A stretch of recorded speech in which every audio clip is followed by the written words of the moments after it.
നിനക്കൊരു കാര്യം അറിയോ? സുനിൽ, ഉത്പൽ എല്ലാവരും എഴുതുന്നുണ്ടായിരുന്നു. കുറെ ദിവസങ്ങൾക്ക് മുമ്പ് ഞാനും അത് വായിച്ച. അവരെഴുതിയ എഴുത്തുകളൊക്കെ എന്റെ കയ്യിൽ കുറേ ഉണ്ട്. ഇത് വർക്ക് ചെയ്യുന്ന കാണുന്നില്ല. അത് വിട്. കാദംബരിയുടെ ആത്മഹത്യക്കുറിപ്പ് വായിച്ച ആ കുടുംബത്തിന്റെ അവസ്ഥ പറയാതിരിക്കാൻ നല്ലത്. രവീന്ദ്രനാഥിന്റെ കാദംബരി, ജരീന്ദ്രനാഥിന്റെ നാദോനന്ദിനി. ഹലോ, ഞാൻ ഒരു കാര്യം പറയാം. തീർച്ചയായും ഞാൻ നിന്നോട് സംസാരിക്കാം. അല്ലല്ല, നിന്നോട് തന്നെ പറയാം. അതെന്താണെന്ന് വെച്ചാല്, നിന്റെ ഭർത്താവുണ്ടല്ലോ, കല്യാണം കഴിഞ്ഞ 5-6 മാസത്തിന് ശേഷം, അല്ല 21 ദിവസത്തിന് ശേഷം വിദേശത്ത് പോയി. 5-7 വർഷം കഴിഞ്ഞിട്ട് അയാള് വന്നില്ലല്ലോ ഇതുവരെ. നിനക്കൊരു അളിയനുണ്ട്. നിന്നെക്കാളും 1 വയസ്സല്ലേ വ്യത്യാസം. അല്ല, എന്താന്ന് വെച്ചാ, നിന്റെ അമ്മായപ്പനും നിനക്ക് ഈ ഉത്തരവാദിത്വം തന്നിട്ടുണ്ടല്ലോ, അവന്റെ എല്ലാ കാര്യങ്ങളും നോക്കാനായിട്ട്. പക്ഷെ രാത്രി വന്നാ വെവ്വേറെയല്ലേ കിടന്നുറങ്ങുന്നേ. പക്ഷെ ഒരു കാര്യം സത്യം പറ, എന്തെങ്കിലും നിനക്ക് ആഗ്രഹം തോന്നിയിട്ടില്ലേ? അതായത് ഈ ഷോയുടെ ഇടയ്ക്ക് നിന്നെ തനിച്ചാക്കിയിട്ട്. എന്താ? അതായതേ, ഞാനും നന്ദിനിയും ജതിൻ ബാബുവും തമ്മിൽ ബന്ധമുണ്ടെന്ന് തന്നെ തെളിവൊന്നുമില്ലല്ലോ. പക്ഷെ അതൊരു കുറ്റമല്ല കേട്ടോ. പക്ഷെ നന്ദിനെ ഉപേക്ഷിക്കുന്നതേ ഈ ആനന്ദനുണ്ടല്ലോ വലിയ നാണക്കേടാ.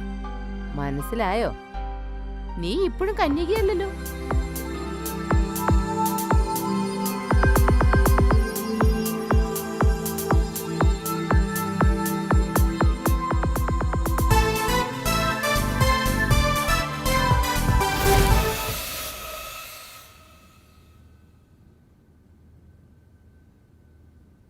നിന്റെ മനസ്സെവിടെയുള്ളത്? ഞാൻ അക്കങ്ങളെ കുറിച്ചാ പറയുന്നത് സാർ. ഇതൊന്നും പൊരുത്തപ്പെടുന്നില്ലല്ലോ, എങ്ങനെ ശരിയാക്കും? ഒന്ന് ശ്രമിച്ചു നോക്ക്, നിങ്ങൾ ഉദ്ദേശിച്ചതൊക്കെ കിട്ടുന്നേ. എന്ത്? അതായത് നിങ്ങളൊന്ന് ശ്രമിച്ചു നോക്കാൻ.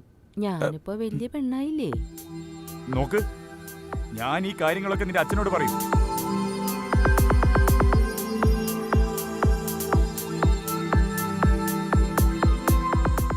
പക്ഷേ ഞാൻ ഈ കാര്യം അച്ഛനോട് പറയുകയാണെങ്കിലോ? നീ എന്താ ഉദ്ദേശിച്ചേ? ആദ്യം ചെന്ന് ആ വാതിലടയ്ക്ക. സീക്രട്ട് എന്താന്ന് വെച്ചാ ഞാൻ പറയും. എന്തിനു വാതിലടക്കണം? വേഗം ചെല്ല്, വാതിലടയ്ക്ക്.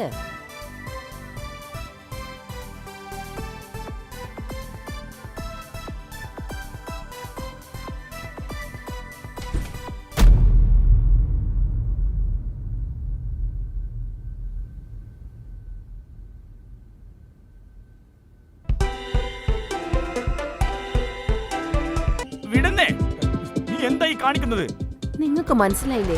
എനിക്ക് നിങ്ങളെ ഭയങ്കര ഇഷ്ടം. ഞാൻ നിങ്ങളെ വെറുതെ വിടാൻ പോകുന്നില്ല. എന്നെ വിടാനല്ലേ പറഞ്ഞു.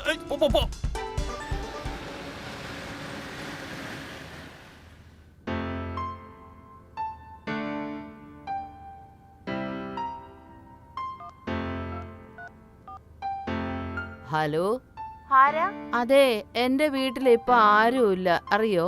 എന്തായാലും നീ ഇങ്ങോട്ട് വരുന്നുണ്ടോ? ഞാൻ അങ്ങോട്ട് വന്നേക്കാം.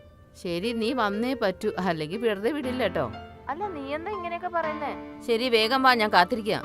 Okay, by.